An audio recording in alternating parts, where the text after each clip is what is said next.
Welcome to the Tech Egg. Don't get scrambled. Enjoy the video. You begin by powering off the Beat Studio 3 and removing the ear cushions to expose seams.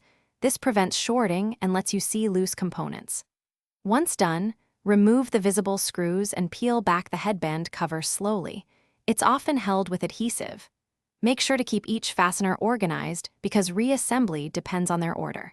You'll want a spudger to separate clips rather than prying hard. That reduces stress on fragile plastic and makes the next steps manageable. You'll now expose the ear cup internals and inspect for the common culprits: detached ribbon cables, cracked solder joints, or loose hinge screws. Carefully unplug and reseat ribbon connectors to restore contact. If a solder joint looks dull or cracked, reflow it with a fine-tip iron and flux, only if you have experience, because heat can damage tiny components.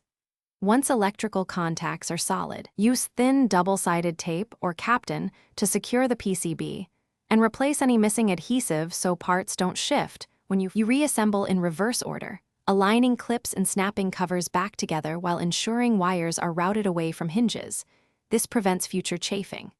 Once reassembled, power on and play a range of test tones and tracks to verify bass, treble, channel balance, and that there's no rattling. If you still hear looseness or intermittent sound, note exactly when it occurs and whether movement triggers it. If problems persist, consider professional repair or warranty service. Documenting symptoms speeds accurate diagnosis. Thanks for watching. Consider subscribing if I helped unscramble your problems.